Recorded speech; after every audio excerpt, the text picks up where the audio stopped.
नमस्ते दोस्तों, ये T4 फाइनेंशियल इंजीनियरिंग का तीसरा लेसन है।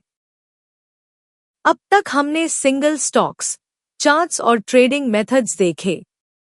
आज अलग सवाल, कई एसेट्स मिलाओ तो क्या सच में रिस्क घटता है?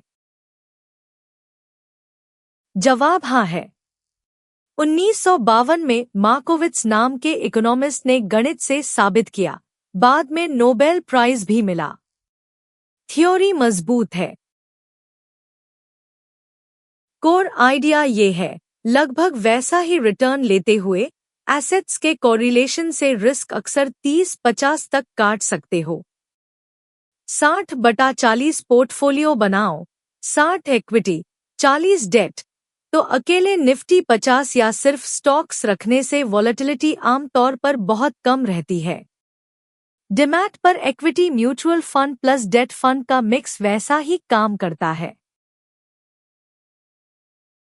आज 3 चीजें सीखेंगे।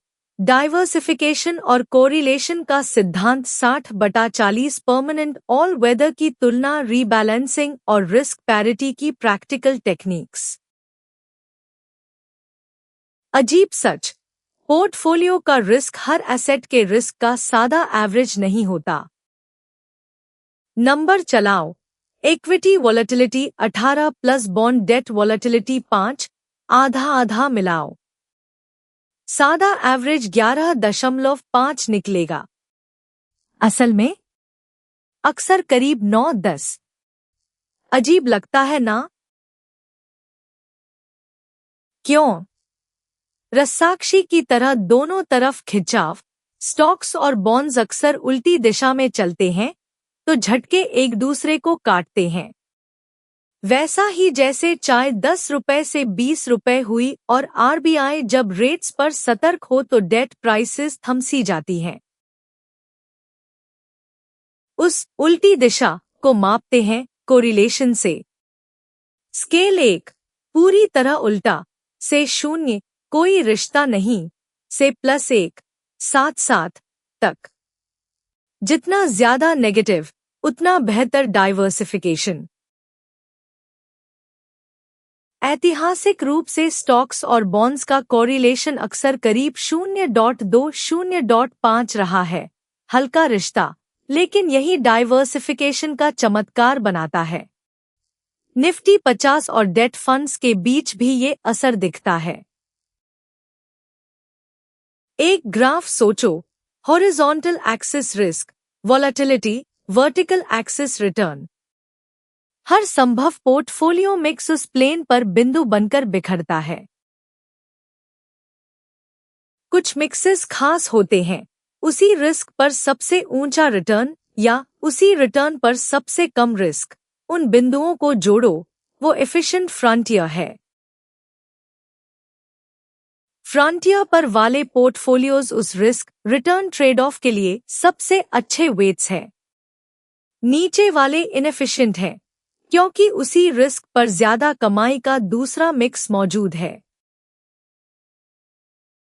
एक मशहूर बिंदु, maximum Sharpe ratio portfolio. Sharp आसान है, रिस्क की एक इकाई पर कितना अतिरिक्त रिटर्न मिलता है। थ्योरी में ये वो ऑप्टिमल पॉइंट है जिसकी तरफ हर इन्वेस्टर देखे। फिर अपनी रिस्क टॉलरेंस के हिसाब से कैश जोड़ो या उधार लेवरेज लेकर रिटर्न और रिस्क एडजस्ट करो। ठोस उदाहरण, स्टॉक्स और गोल्ड मिलाओ। जब निफ्टी 50 बटा इक्विटी मजबूत हो तो गोल्ड अक्सर नरम, जब गोल्ड चढ़े तो स्टॉक्स अक्सर कमजोर। उल्टा चलने वाले एसेट्स मिलाओ तो पूरी पोर्टफोलियो की वॉलेटिलिटी काफी घटती है और तुम एफिशिएंट फ्रंटियर के करीब पहुंच जाते हो। इंडिया में बहुत लोग गोल्ड या एसजीबी डिमैट में इसी वजह से रखते हैं। असली इस्तेमाल वाले 3 पोर्टफोलियोज की तुलना करते हैं। 60/40, 60 इक्विटी बटा 40 डेट सबसे सरल, करीब 70 साल का ट्रैक रिकॉर्ड। 2022 में दोनों तरफ गिरावट, करीब 17.5 भी झेली, फिर भी लंबी अवधि का रिटर्न अपेक्षाकृत स्थिर रहा। भारत में कई हाइब्रिड बटा एग्रेसिव हाइब्रिड फंड्स और रिटायरमेंट स्टाइल सिप एलोकेशंस इसी ढांचे पर चलते हैं। परमानेंट पोर्टफोलियो 4 बराबर हिस्से equity long bonds gold cash में 25-25। वॉलेटिलिटी और कम, ज्यादातर माहौल में कम से कम एक स्लीव मजबूत रहता है, हमेशा defence design. All weather hedge fund legend Ray Dalio का डिजाइन आमतौर पर 60/40 से कम वॉलेटिलिटी, इकोनॉमी के 4 scenarios growth, recession, inflation, deflation पर जवाब देने के लिए बना। आरबीआई के रेट हाइक शॉक्स और चाय जैसी रोज की महंगाई वाले इन्फ्लेशन फेजेस भी इसी नक्शे में आते हैं। कौन सबसे अच्छा? एक जवाब नहीं।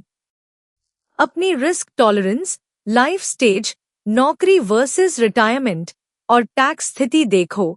टैक्सेबल डिमैट वर्सेस ईएलएसएस बटा पी बटा एनपीएस का मिक्स बदल सकता है।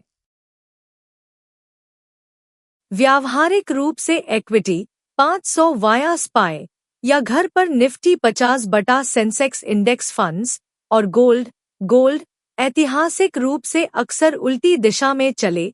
स्टॉक्स गिरे तो गोल्ड मजबूत। चार्ट पर खुद देखो, यही डाइवर्सिफिकेशन की खुली सबूत है। पोर्टफोलियो एक बार सेट करके छोड़ दो तो क्या होता है? समय के साथ वेट्स अपने आप खिसक जाते हैं। उदाहरण 60/40 इक्विटी डेट से शुरू किया। 1 साल बाद निफ्टी 50 बटा इक्विटी तेज चढ़ा और 65/35 हो गया। रिस्क अब मूल प्लान से ऊंचा, तुम्हारा रिस्क बजट चुपचाप टूट गया। 10 रुपए लाख का पोर्टफोलियो हो या 1 रुपया करोड़, ड्रिफ्ट वही समस्या है। हल है रीबैलेंसिंग। टारगेट वेट्स पर वापस आने के लिए कुछ इक्विटी बेचो और डेट खरीदो। मूड से नहीं, रूल से। जैसे घर का बजट जब चाय और किराने का बिल बढ़ जाए तो सूची फिर से संतुलित करते हो। साइकोलॉजी की नज़र से ये इन्वेस्टमेंट का सुनहरा नियम है, गिरा हुआ खरीदना, चढ़ा हुआ बेचना, बिना इमोशन के। इंसान उल्टा करता है, विनर्स का पीछा, लूजर्स की बिक्री। रीबैलेंसिंग ठीक इसका उल्टा है। 3 आम तरीके। कैलेंडर, साल में एक बार, जैसे हर जनवरी। बैंड बेस्ड, इक्विटी वेट 5 खिसके तो वॉलेटिलिटी झटके के बाद। ज्यादातर इंस्टीट्यूशनल फंड्स दूसरा, थ्रेशहोल्ड ट्रिगर पसंद करते हैं। सिप में भी साल में एक बार वेट्स चेक करना आसान आदत है। एक advanced idea, risk parity. Stocks, bonds और गोल्ड को 33-33-33 खरीदो तो क्या वो फेयर है? नहीं। इक्विटी की वॉलेटिलिटी 18 हो सकती है, बॉन्ड्स डेट की 5 बराबर रुपए का मतलब अक्सर स्टॉक्स ही पोर्टफोलियो रिस्क का 80+ चलाए। Equal weights equal risk. Risk parity अलग सवाल पूछता है, कौन से वेट से हर एसेट कुल रिस्क का बराबर हिस्सा दे? मान लो 1/3। नतीजा अक्सर चौंकाता है, करीब 30 equity plus 50 debt plus 20 gold. बराबर कैपिटल नहीं, इन्वर्स वॉलेटिलिटी वेटिंग। कम वॉलेटिलिटी वाले एसेट को ज्यादा रुपए का वेट मिलता है। जरूरी सीमा, किताबी परफेक्ट रिस्क पैरिटी अक्सर उधार पैसे लेवरेज मांगता है। रिटेल इन्वेस्टर सिद्धांत को हल्के फुल्के लागू कर सकता है, भारी लेवरेज और एफओ से दूर रहो। एसीबीआई भी रिटेल एफओ लॉसेस पर बार बार चेतावनी देता है। आज जो सीखा, संक्षेप में समेटते हैं। पोर्टफोलियो बनाना 3 फैसलों का काम है। कौन से asset classes, equity, debt, gold, cash, कितना कितना, 60/40 versus permanent versus all weather, कब और किस रूल से एडजस्ट, रीबैलेंसिंग स्ट्रैटेजी। और इस कोर्स के सिंगल नेम चार्ट आइडियाज वो सैटेलाइट स्लीव हैं। आम मानक 80-90 broad index, Nifty 50 Sensex index funds या ग्लोबल के लिए स्पाई जैसे डिमैट सिप से ऑटोमेट, 10-20 हाथ से आइडियाज और टाइमिंग के लिए। अगला लेसन T44 उसी रीबैलेंसिंग को ऑटोमेट करने की असली टेक्निक सिखाता है। ट्रेडिंग व्यू अलर्ट स्क्रिप्ट्स को अपने ब्रोकर के ऑटो ऑर्डर बटा API टूल से जोड़कर हाथ हटाकर भी रूल्स चलाने का तरीका। जरूरी सीमा, डाइवर्सिफिकेशन हर लॉस नहीं रोकता। 2008 फाइनेंशियल क्राइसिस या 2020 कोविड की शुरुआत जैसी पैनिक्स में कई एसेट्स साथ गिरे। तब अक्सर सिर्फ कैश और गोल्ड ही थोड़ी राहत देते हैं। निष्कर्ष, ये लेसन सिर्फ शिक्षा और एक्सप्लेनेशन के लिए है। इन्वेस्टमेंट एडवाइस नहीं, कोई रिटर्न गारंटी नहीं। हर निवेश फैसला और कोई भी नुकसान तुम्हारी जिम्मेदारी है। निवेश से पहले अपनी रिस्क टॉलरेंस, RBI मार्केट हालात और टैक्स नियम, LTCG, ELSS आदि दोबारा जांच लो।